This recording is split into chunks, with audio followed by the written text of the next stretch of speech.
बिस्मिल्लाहिर्रहमानिर्रहीम। अस्सलाम वालेकुम फ्रेंड्स, वुमेन एवोल्यूशन चैनल पे सुफियान नई वीडियो नए टॉपिक के साथ हाज़िर है।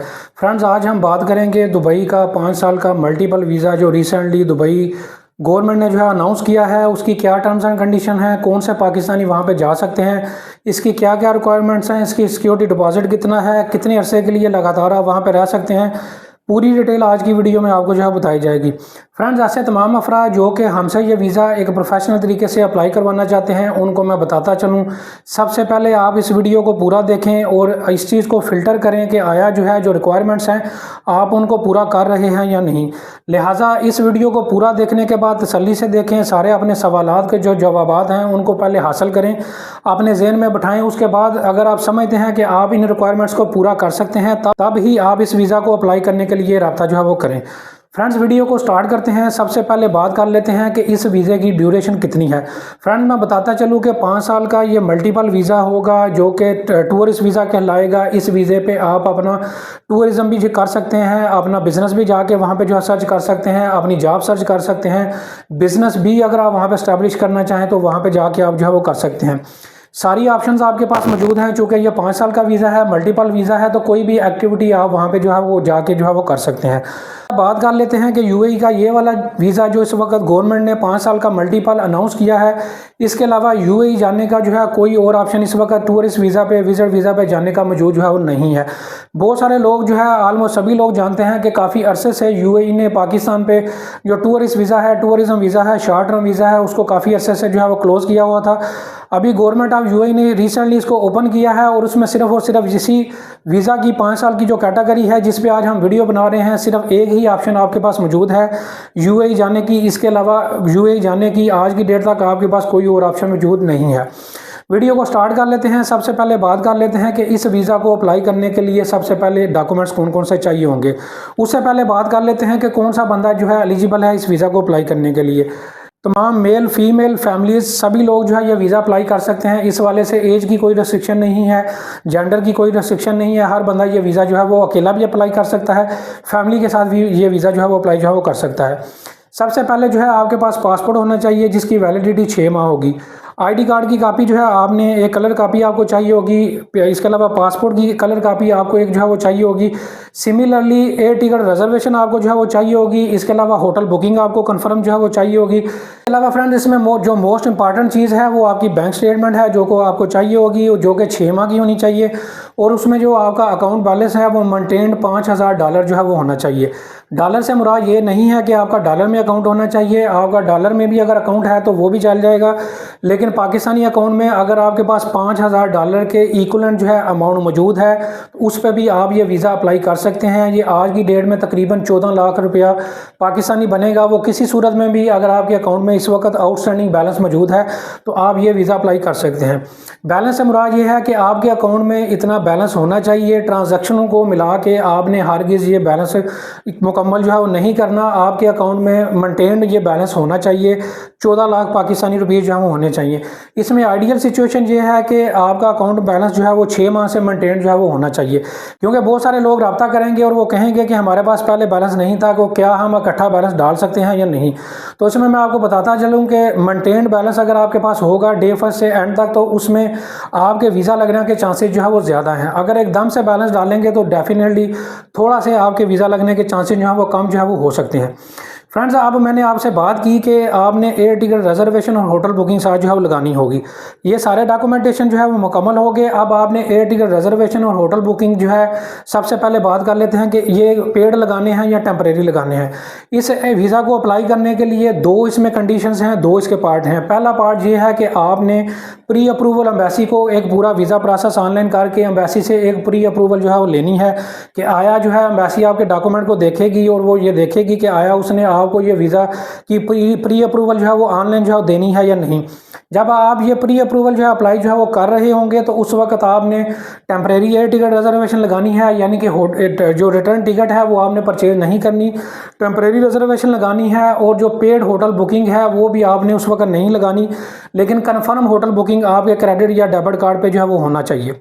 ये जब आपकी प्री अप्रूवल आ जाएगी, जब आपको एम्बेसी जो है वो कॉल करेगी कि आप अब एम्बेसी में आएँ और अपने बायोमेट्रिक दें, आपका प्री अप्रूवल का जो पार्ट है वो मुकम्मल हो चुका है, हम आपको प्री अप्रूवल दे रहे हैं, लिहाजा अब आप बायोमेट्रिक करवाने के लिए एम्बेसी में जो है वो आएँ।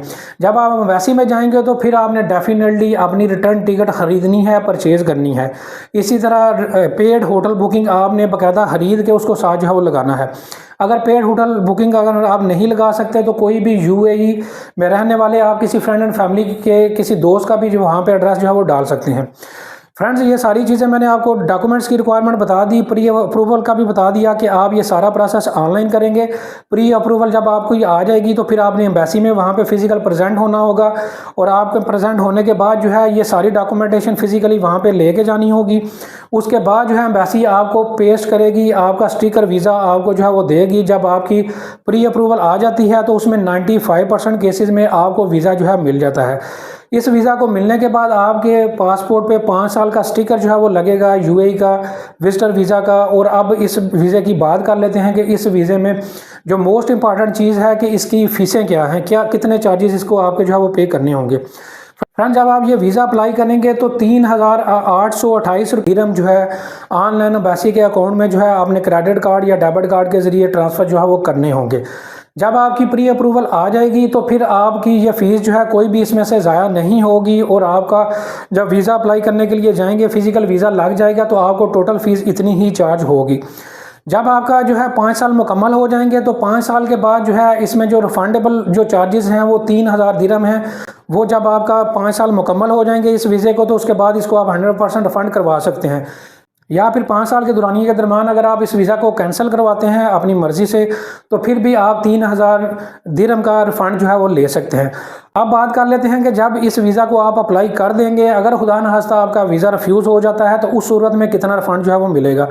इसमें 328 दिरहम आपको वापस नहीं मिलेंगे, वो नॉन रिफंडेबल हैं। वो तकरीबन पाकिस्तानी 25,000 जो है वो बनेगा और बाकी जो 3,500 दिरहम है यानी कि 3,500 दिरहम है वो आपको आपके अकाउंट में वापस जो है जिस अकाउंट से आपने पेमेंट की होगी उसी अकाउंट के अंदर जो है आपको रिफ़ंड जो है वो मिल जाएगा। अब बात कर लेते हैं कि इसकी जो बायोमेट्रिक फ़ीस है वो $69 है जो कि आपने बैंक अल-फलाह में डॉलर्स की सूरत में जो है वो जमा करवानी होगी, जो कि तकरीबन पाकिस्तानी 18,000 जो है वो बनते हैं। इसमें से मैंने आपको बता दिया कि 3,000 आपको रिफ़ंड होगा। अगर जब आपका ये 5 साल का वीज़ा लग जाता है उसके बाद आप 3,000 दिरहम का रिफ़ंड ले सकते हैं। खुदा न खास्ता अगर वीज़ा रिफ्यूज़ होगा तो सिर्फ 3,500 आपको रिफ़ंड होगा और बाकी 328 दिरहम जो है वो नॉन रिफंडेबल है। इसी तरह जो बायोमेट्रिक फ़ीस है अगर खुदा न खास्ता आपका वीज़ा रिफ्यूज़ होता है तो वो भी नॉन रिफंडेबल है। जो मोस्ट इंपॉर्टेंट चीज़ है इस वीज़े की वो ये है कि 25,000 की पाकिस्तानी रुपीज़ में आपने इसकी ट्रैवलिंग इंश्योरेंस भी जो है वो डे फर्स्ट में जो है वो करवानी होगी, जो कि आपने प्री अप्रूवल से पहले जो है ऑनलाइन जो है करवानी होगी। ये पाकिस्तानी 25,000 रुपये में आपको जो है वो कास्ट करेगी और ये भी नॉन रिफंडेबल है। अगर खुदा न खास्ता आपका वीज़ा रिफ्यूज़ होगा तो ये भी फ़ीस जो है वो आपको रिफ़ंड जो है वो नहीं होगी। फ्रेंड्स, इस पूरा वीज़ा प्रोसेस को जो अगर आप करते हैं और अगर आपका 100% वीज़ा लग जाता है तो डेफिनेटली आपका कोई भी पैसा इसमें ज़ाया जो है वो नहीं होगा। अगर खुदा न खास्ता ये वीज़ा आपका रिफ्यूज़ हो जाता है तो इसमें तकरीबन 80,000 से लेके 1,00,000 रुपये तक आपकी जो है वो कास्ट जो है वो ज़ाया हो जाएगी, जिसमें डेफिनेटली आपकी ट्रैवल इंश्योरेंस भी आपको वापस नहीं होगी। 328 जो आपको मैंने एम्बेसी फ़ीस बताई है दिरहम वो भी नॉन रिफंडेबल है। $69 जो कि बायोमेट्रिक फ़ीस है वो भी नॉन रिफंडेबल है। और डेफिनेटली जो सर्विस चार्जेस आप हमसे इस वीज़ा को अप्लाई करने के लिए अगर आप हमसे अप्लाई करवाते हैं तो वो भी नॉन रिफंडेबल है। ये तकरीबन जो है 80,000 से लेके 1,00,000 की कास्ट जो है आपकी खुदा न खास्ता अगर ये वीज़ा रिफ्यूज़ होता है तो ये नॉन रिफंडेबल है, ये आपको वापस जो है वो नहीं मिलेगा। फ्रेंड्स, अब लास्ट पे सबसे जो मोस्ट इंपॉर्टेंट चीज़ है इस वीज़े की वो डिस्कस कर लेते हैं कि इस वीज़ा को जब आप अप्लाई करेंगे, जब आपको ये वीज़ा इंशाल्लाह मिलेगा तो फिर आप वहाँ पे लगातार कितना अर्सा जो है वो स्टे जो है वो कर सकते हैं। यहाँ पे मैं आपको बताता चलूँ कि आपको मैक्सिमम 3 मंथ की यानी कि 90 डेज़ की एंट्री जो है वो मिलेगी। 90 दिन से ज़्यादा आप वहाँ पे स्टे जो है वो नहीं कर सकते। अगर आपको वहाँ पे कोई मजबूरी है, आप अगर इस वीज़ा को इस वीज़ा से मुराद जो है इस एंट्री को एक्सटेंड करवाना चाहते हैं तो फिर आपने इमिग्रेशन ऑफिस को वहाँ पे जो जो है विज़िट करना होगा। आपने वहाँ पे इमिग्रेशन को विज़िट करना होगा और इमिग्रेशन को जो है वो बताना होगा कि आप अपनी एंट्री जो है क्यों एक्सटेंड जो है वो करवाना चाहते हैं। और इसमें जो मैक्सिमम जो एंट्री आपको मिलेगी वो 180 डेज़ मिलेगी, यानी कि 3 माह का मज़ीद एक्सटेंशन आप वहाँ पे जाके ले सकते हैं। लेकिन उसके लिए अलग से आपको चार्जेस भी पे करने होंगे और इसके अलावा जो है आपको इमिग्रेशन को बताना होगा कि आप इस वीज़ा को जो है आपकी जो ये एंट्री है इसको क्यों आप एक्सटेंड जो है करवाना जो है वो चाहते हैं। जो रूटीन जो एंट्री आपको मिलेगी वो 90 डेज़ की, यानी कि 3 माह की जो है वो मिलेगी। इसके अलावा जो है अगर मिसाल के तौर पर आप पूरे साल में भी 3 माह अगर अपने जो है वो पूरे कर सकते हैं। मिसाल के तौर पर अगर आप अभी रिसेंटली ट्रैवल करते हैं, आप 1 माह गुजार के वापस आ जाते हैं, तो आप अगला पूरे 1 साल में 2 माह और गुजार के अपनी ये पूरे 30 दिनों की जो 90 दिनों की जो एंट्री है अगले पूरे साल में 90 दिनों की एंट्री जो है मुकम्मल जो है वो कर सकते हैं। अगर आपकी जो है एंट्री आप कम दिनों की वहाँ पे जो है वो देंगे और आपके कुछ दिन बच जाते हैं तो वो अगले साल में आपको शिफ्ट जो है नहीं होंगे। इन चीज़ों का जो है वो आपने लाजमी तौर पर जो है ख्याल जो है वो रखना होगा। फ्रेंड्स, उम्मीद करता हूं कि इस वीडियो के बाद आपके यूएई के मल्टीपल 5 साल विजिटर वीज़ा के हवाले से जितनी भी क्वारीज थी वो सारी जो है वो मुकम्मल हो चुकी होंगी। और इस हवाले से अगर आप पेड सर्विसेज लेना चाहते हैं, एक प्रोफेशनल तरीके से ये पूरा वीज़ा आप हमसे अप्लाई करवाना चाहते हैं, तो उस हवाले से आप हमारा ऑफिस भी विजिट कर सकते हैं। गुलबर्ग 2 लाहौर में हमारा पाकिस्तान में ऑफिस मौजूद है। इसके अलावा डिस्क्रिप्शन में मेरा व्हाट्सएप नंबर और ईमेल एड्रेस मौजूद है, वहाँ से भी आप रब्ता करके पेड कंसल्टेशन ले सकते हैं। उम्मीद करता हूँ वीडियो आपको पसंद आई होगी। वीडियो को लाइक करें, वीडियो को शेयर करें, चैनल को सब्सक्राइब करें। Thank you very much.